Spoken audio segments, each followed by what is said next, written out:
Hi, you are practicing High Court advocate. Today came up with a very peculiar incident. Recently, 6 months ago, a couple came to our office. ఒక భార్య భర్త మన ఆఫీస్కి రావడం జరిగింది. ఇద్దరు they are having some disputes. Marriage 1.5 year అవుతుంది. 6 months హ్యాపీగా ఉన్నారు. అక్కడి నుంచి డిస్ప్యూట్ స్టార్ట్ అయినాయి. The husband is a business man, a great entrepreneur, a great affluent and bureaucrat in Vijayawada only. చాలా రెప్యూటెడ్ పర్సన్. చాలా గ్రాండ్గా వాళ్ళ మ్యారేజ్ జరిగింది. ఈవెన్ వాళ్ళ ఫ్యామిలీస్ మ్యారేజ్కి నన్ను ఇన్వైట్ చేయడం జరిగింది. మ్యారేజ్కి కూడా నేను అటెండ్ అయ్యాను. Soon after happening the marriage, with in a span of 8 to 10 months, they have approached me for divorce. మన ఆఫీస్కి వచ్చారు, డివోర్స్కి అప్లై చేయాలి అన్నారు. ఇద్దరు మ్యూచువల్ కన్సెంట్ డివోర్స్కి వచ్చారు, అప్లై చేయాలి అన్నారు. So, with the support of their families, with the suggestion of their families, వాళ్ళ ఫ్యామిలీస్కి వాళ్ళు డివోర్స్ తీసుకోవడం ఇష్టం లేదు. సరే, whatever be the dispute between the wife and husband, we have give them some కౌన్సిలింగ్స్లో కొంత సెటరేట్ అయ్యారు. The major dispute between them is యాక్చువల్గా ఫాదర్, అయితే ఎవరైతే మన హస్బెండ్ యొక్క ఫాదర్ చాలా ఏజ్డ్ పర్సన్, అలాగే వాళ్ళ మదర్ కూడా చాలా ఏజ్డ్ పర్సన్. ఎవరైతే హస్బెండ్ ఉన్నారో he is of having around 37 years of age. కొంచెం డిలేడ్ మ్యారేజ్ జరిగింది. డిలేడ్ మ్యారేజ్లో ఆయన ఎప్పుడు కూడా business, life, career, financial status, ఈ మెయింటెనెన్స్లో ఎక్కువ ఇన్వాల్వ్ అయిపోవడం వల్ల వాళ్ళిద్దరి మధ్య ఉన్న డిస్ప్యూట్ ఏంటంటే, ఫస్ట్ 6 months నాతో టైం బాగా స్పెండ్ చేశారు మా హస్బెండ్, ఇప్పుడు అసలు నాతో టైం స్పెండ్ చేయట్లేదు. He is always spending the time with laptops, computers and the staff, industries, coworkers.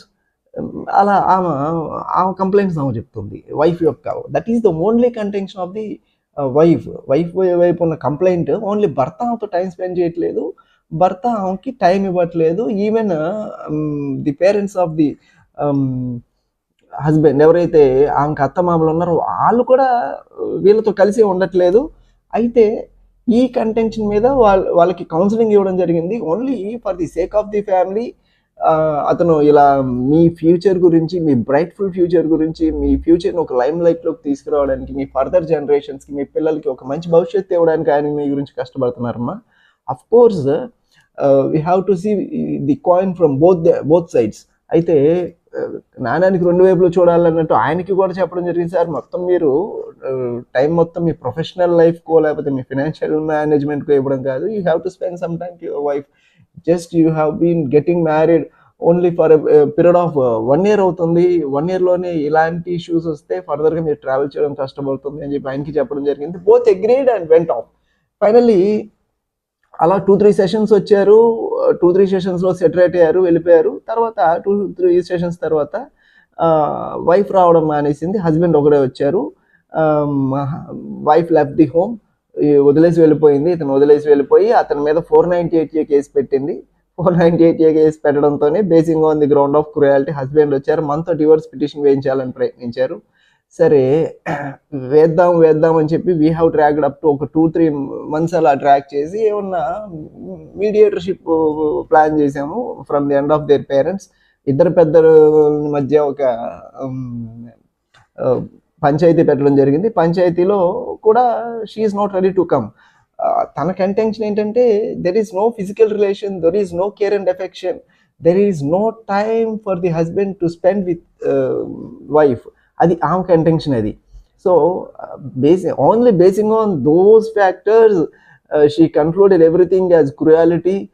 అదే కంప్లైంట్లో రాసి ఒక 498A కేసు పెట్టడం జరిగింది. 498A కేసు పెట్టిన తర్వాత ఈవెన్ ఆ 498A కేసులో with the provocation of the parents of the husband అని చెప్పి రాయడం వల్ల వాళ్ళ నేమ్స్ కూడా అక్యూజ్ నెంబర్ 2 and 3లో యాడ్ చేశారు.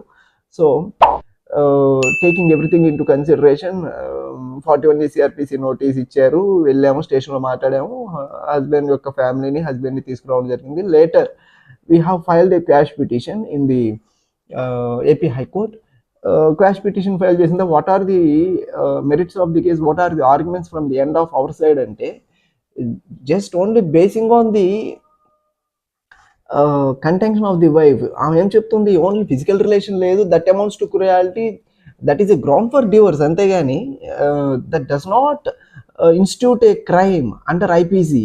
ఇదే జడ్జిమెంట్ ఒక కర్ణాటక హైకోర్టు ఇవ్వడం జరిగింది రీసెంట్లీ. June 21st of 2023 ఒక judgement was pronounced by the Karnataka high court.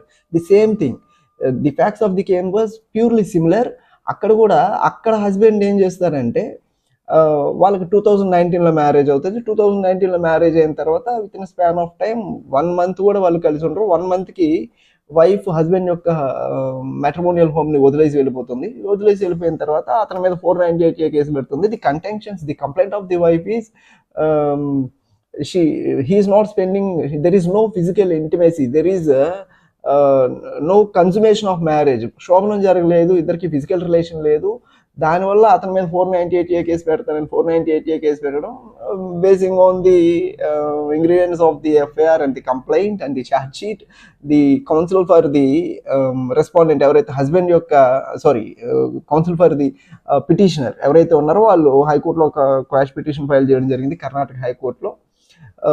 Basing on the arguments, basing on the merits of the case, the honorable judge garu దీంట్లో ఈ కేసులో just ఇక్కడ there is no physical relation and the husband is a follower of the Kumari spiritual moments.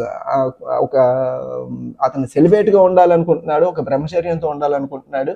కాబట్టి wife చెప్పిన మాటలు ఏంటంటే, wife రాసిన కంప్లైంట్లో words ఏంటంటే, ఆయన బ్రహ్మచారిగా ఉండాలనుకున్నప్పుడు నన్ను ఎందుకు మ్యారేజ్ చేసుకున్నాను, నా లైఫ్ని ఒక విషాదంలోకి నెట్టివేయడం జరిగింది. సో ఇలా నా పర్సనల్ లైఫ్ గురించి ఆలోచించకుండా అతను మ్యారేజ్లోకి ఎంటర్ అయిన తర్వాత కూడా అతను పర్సనల్ డెసిషన్స్ తీసుకున్నారు కాబట్టి ఇట్ అమౌంట్స్ టు క్రుయాలిటీ అని చెప్పడం జరిగింది.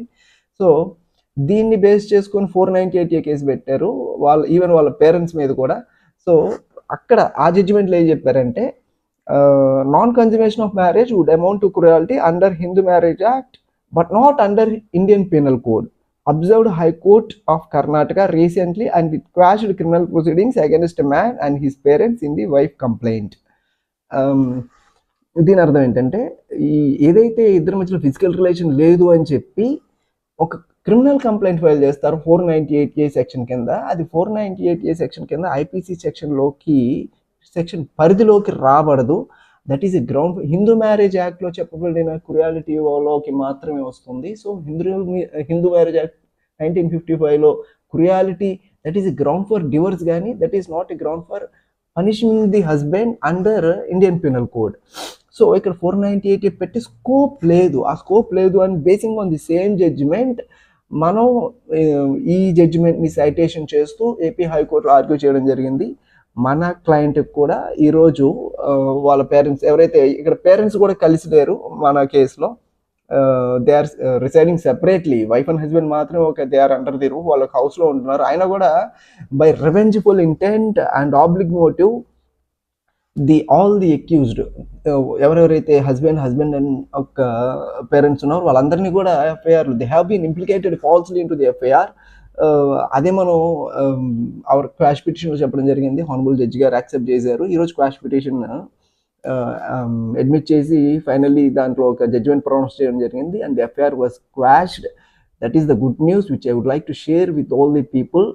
సో నేను ఇంతకుముందు కూడా చాలా జడ్జిమెంట్స్ చెప్పాను. ఈ జడ్జిమెంట్స్ అన్ని ఎందుకు చెప్తున్నానంటే, ఇలా సిమిలర్ ఫ్యాక్ట్స్ ఎక్కడైతే ఉంటాయో ఆ సిమిలర్ ఫ్యాక్ట్స్ ఉన్నప్పుడు ఆ జడ్జిమెంట్ మనం సైటేషన్ చేసి దాన్ని బైండింగ్ ప్రిసీడింగ్ అంటారు. Under article 143 of the Indian constitution binding precedent అంటే, ఇంతకుముందు సుప్రీంకోర్టు ఇచ్చిన జడ్జిమెంట్స్ కానీ హైకోర్టు ఇచ్చిన జడ్జిమెంట్స్ కానీ సిమిలర్ ఫ్యాక్ట్స్ ఉంటే దాంట్లో ఇచ్చిన జడ్జిమెంట్ని మనకి ఇక్కడ ఇచ్చే ఛాన్సెస్ ఉంటాయి. అంటే రేషియో డెసిడెండి అంటారు. What are the reasons for judgement, ఈ డెసిషన్ తీసుకోవడానికి రీజన్స్ ఏమున్నాయి ఈ జడ్జిమెంట్లో అని చెప్పడాన్ని ఈ రేషియో డెసిడెండి అంటారు. అలాంటి రేషియో డెసిడెంటిని బేస్ చేసుకుని ఈ బైండింగ్ ప్రిసిడెన్స్ని మనం సైటేషన్ చేస్తే మనకి ఈజీగా తొందరగా క్వాష్మెంట్ అనేది జరుగుతుంది, whatever with the matrimonial disputes. And at the spur of the moment ఈ వైఫ్స్ కూడా చిన్న చిన్న విషయాలకి హస్బెండ్ యొక్క ఫ్యామిలీస్ మీద ఈ 498A కేసెస్ పెట్టేయడం. ఇక్కడ there is no cruelty, there is no physical and mental harassment, there is no dowry harassment, ఇలాంటి ఏ ఒక్క ఇంగ్రీడియంట్ లేకపోయినా కూడా హస్బెండ్ మీద ఒక 498A కేసు పెట్టి హస్బెండ్ని they are dragging the husband and their family members towards the court for years together. అది వాళ్ళ ఒక ఫైనాన్షియల్, ఎమోషనల్‌గా, సోషల్‌గా వాళ్ళొక దిగజారిపోవడానికి చాలా పెద్ద దారి తీస్తది. It is a big devastating to the family of the and husband of the ah, wife. అయితే it's the biggest travesty of the justice. అయితే ఇలాంటి సందర్భాల్లో ఇలాంటి సైటేషన్స్‌ని తీసుకొని మీరు ఇలాంటి కేసెస్‌లోంచి ఎలా బయటపడాలి? ఒక 498 కేసెస్‌లోనే కాకుండా whatever be the criminal charges levelled against you, అలాంటి క్రిమినల్ చార్జెస్లో మీకు క్వాష్ పిటిషన్స్లో ఎలాంటి how to file the quash petition in the high courts under 482 CrPC, quash petition file చేసిన తర్వాత what are the necessary steps you have to be taken, అంటే charge sheet వేయక ముందు క్వాష్ పిటిషన్ ఫైల్ చేయాలా, కొన్ని సందర్భాల్లో ఎఫ్ఐఆర్ మీద quash petition file చేసుకోవచ్చు, కొన్ని సందర్భాల్లో ఛార్జ్ షీట్ మీద క్వాష్ పిటిషన్ ఫైల్ చేసుకోవచ్చు. Depending on the stage of the case ఎక్కడైనా మీరు క్వాష్ పిటిషన్ ఫైల్ చేసుకోవచ్చు, మీ ఎఫ్ఐఆర్ని అక్కడితో రద్దు చేయించుకోవచ్చు. సో ఫర్దర్గా మీకు జరిగిన నష్టాన్ని మీరు జరగకుండా కాపాడుకోవచ్చు. అయితే this is what your practising high court advocate ఈ సైనింగ్ ఆఫ్. Thank you.